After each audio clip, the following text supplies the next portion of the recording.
Good morning, guys. Happy Tuesday to you all. It's your girl, Kizzy Rock, here with a quick word for you guys this morning. I wanted to talk to you all about standing in the gap. And when I refer to that, as far as right now, I refer to being able to stand in the gap and pray for someone, cover someone who are just not at a place where they can really pray for themselves. Like they may either be lost or they just don't have that strength. Like I'm sure you yourself have been in extremely dark storms before. And if you haven't, get prepared because they're coming as long as you live. Storms are coming. It's just a part of life. And each person deals with storms differently. Some people are a little more stronger than others for different reasons. Maybe they just have more experience when it comes down to weathering these storms, or they may have a lot more spiritual maturity than someone, just whatever reason. But there are some people who are really struggling with mental illness, with just the issues of life right now, with all the climate of this crazy world we're in right now. Like a lot of people are hurting. A lot of people are broken. A lot of people are in despair. And that's why I think it's so crucial to be sure that you are in tune with the Spirit, to understand or to be able to ask or discern who it is that God has assigned you to that day, that minute, that hour. It could literally be a matter of life or death, like literally.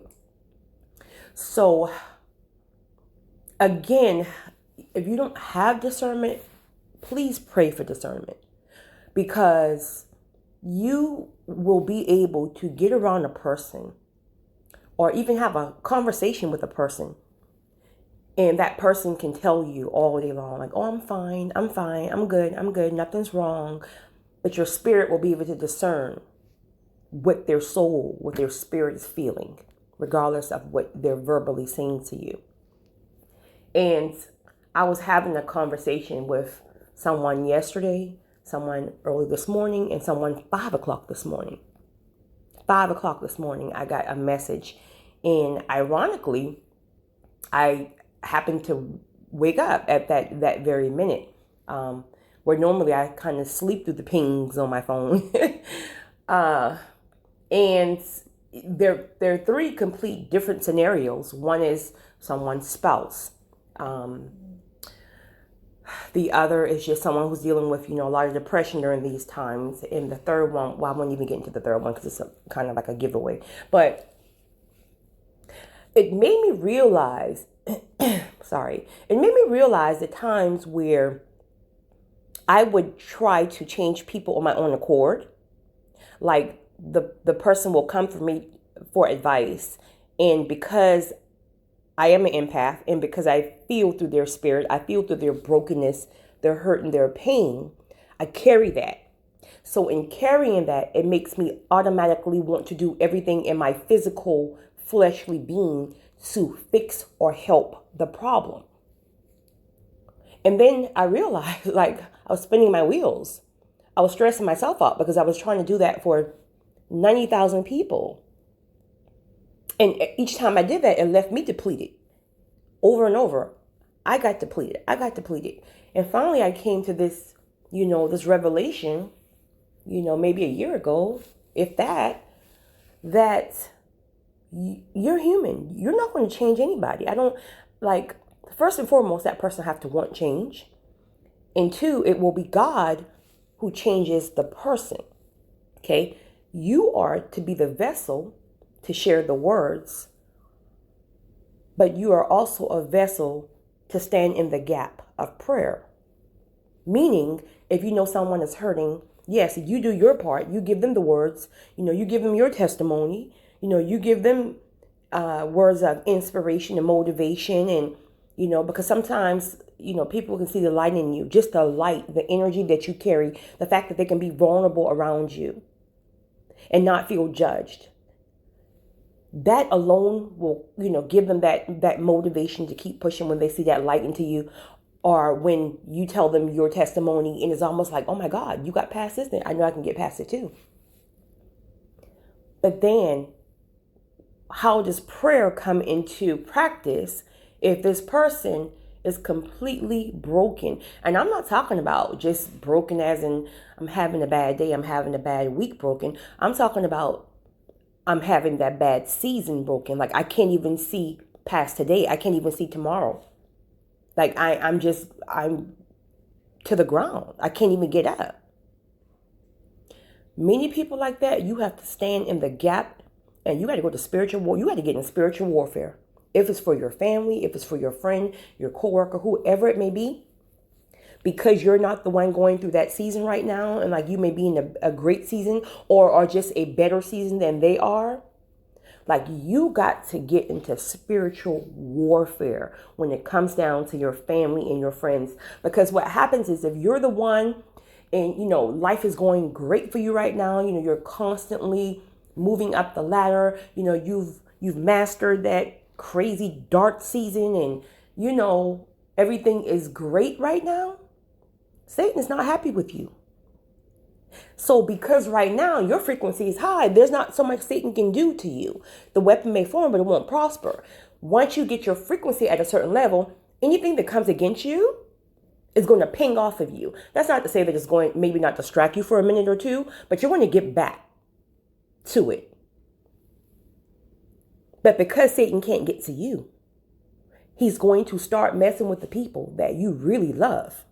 Your family, your friends, your children, your spouse, your coworker, your employees, whoever. He's going to start messing with people, especially now, again, with the world in chaos. Like that's almost like double trouble. So a person can be going through a dark season in general. Maybe just, went through a divorce. Maybe just lost their job. Like they can already be going through a dark season.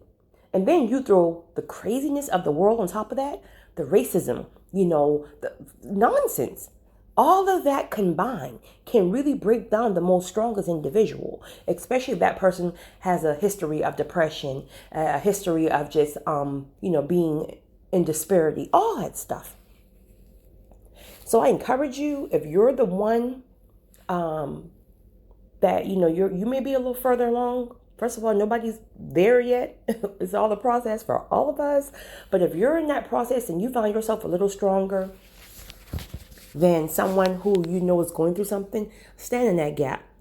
Make yourself available, no matter how busy you are. If God has called you to it, make yourself available to respond to that message. Make yourself available to constantly check on. But most importantly, stand in the gap. Pray for your peoples, do spiritual warfare, fast, pray. Like this thing is serious. Like you got to stump on Satan's head because he is really trying to take people out, like for real. So be that example, share your testimony, no matter like for the individual who I was speaking to in regards to her marriage or her husband. And she's fighting in the sense of wanting to win him over to God, right? Not to be all religion, churchy, holy. But the point of the matter is he came from a lot of trauma.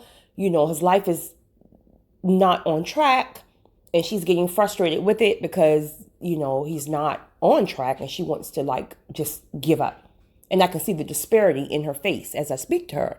And I was telling her on yesterday, you are where I used to try to be, right? Meaning you see that disparity, that hopelessness in people, and you want to fix them or you just want them to change overnight because you see better in them. And you also want them to feel whole and happy and find their way to God, right? So you start to get frustrated because you're constantly going to battle with them. And the battle really is about you trying to make this person do a certain thing versus praying behind the scenes, being that example, meaning, okay, he's in the street doing crazy stuff, right? But now, why would you want to play tit for tat, right? That's the flesh. The flesh is, okay, he didn't answer his phone all night. So now tomorrow when he calls me, I'm not going to answer my phone. Right? That's the flesh. That's hurt, that's emotions, and that the flesh wants to feel good. It's like, okay, you hurt me, I'm gonna hurt you. But when you're trying to win people over, it's the most difficult thing you're gonna have to do. When you're trying to win people over, you have to stand in your morals, your values, and your dignity, especially if you're married. Like, no matter how much it hurts, the tit for tat has to stop. Because what happens is, when they start to see your example, meaning they can't shake your flesh. You have to stand there and take those afflictions. I mean, that's if you choose to stay and you're really trying to win them over. But there are certain situations, listen, you got to go. You got to leave, period. But if you stand there and you take those afflictions because you know there's a bigger spiritual assignment on this relationship, and that God has been very clear to you that you're going to have to be the one to stand in the gap to bring this person and lead this person to him. Well, if you're the chosen one to do that, then you're going to have to lead by example. You're going to have to take some afflictions. The reward comes from when you stand against those afflictions and you do your part, regardless if you're being mistreated, mishandled, unappreciated. If it's not meant, God will let you know when to go. He will release you after a certain period of time. Here's why. God is not going to allow his peoples to constantly be devalued and constantly take afflictions. Like, you may have a period where you have to take it, but after a while, he's going to release you from that thing. He's going to say, all right, this person is just not going to, just go ahead. I have another assignment for you. Now, if you choose to stay, you're on your own, because the grace is not going to cover you then. So it's going to get real bad then. But as long as God is telling you, you stay here. You stay. No matter what he or she's doing, I need you to stay here. There's purpose behind this thing. And you not even realizing will maybe be that same person who wins that person over to God, who wins that person over to fulfillment, happiness, joy, peace, love, all the fruits of the Spirit, because they sat there and they watched you play your position. No matter how much wrong, hurt, harm they have done to you, they didn't shift your spirit.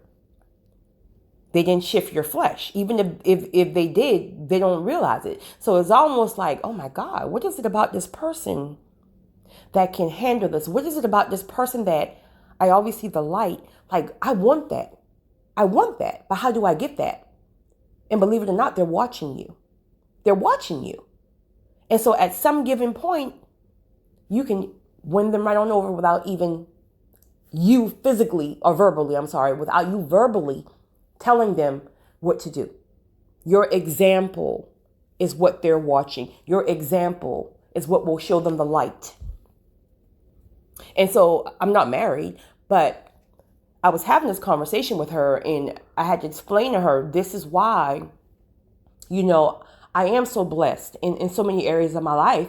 Again, sometimes people see your blessings, but they truly don't know what you had to go through to get it. They don't understand that blessings most times are released after afflictions, after storms, after determination and just not giving up. And I promise you, I don't know one person, not one, who is successful or who just, and again, when I say success, I don't mean money. I mean just overall successful, who did not go through hell and back.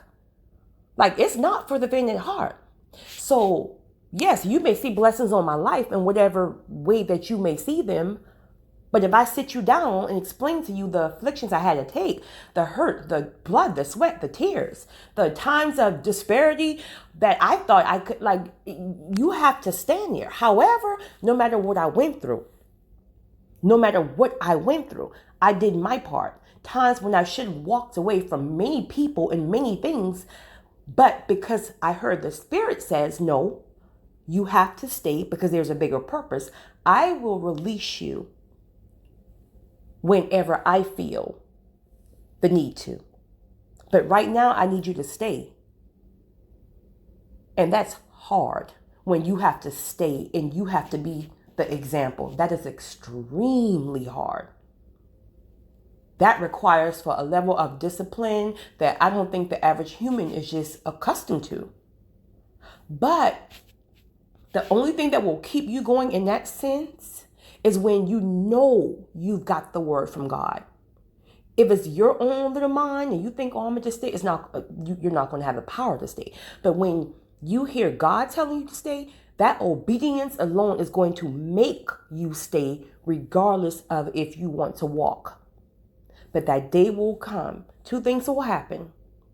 He will give you your walking papers, and now you can walk free, and you will always have the peace of mind, and the person that you attempted to help or be the light for, they themselves have to figure it out on their own. And eventually, maybe everything that you did instill in them in the past, one day, it will always come back. It will always come back. Don't think that the seeds you plant just go on, dead grounds. I mean, no. Somebody else may have to come along and water that seed.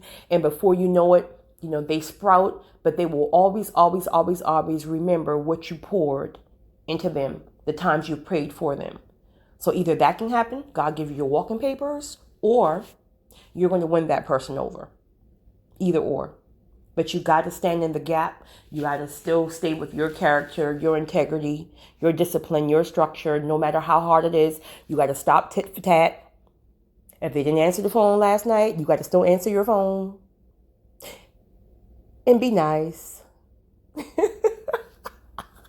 But I promise you guys, if you just stay with it, you're going to see the rewards. You're going to reap all of the benefits. And then you're going to have your own success story. And you're going to have people looking at you like, oh my God, how did you achieve this? Oh my God, how did you do this? And you're going to tell them, honey,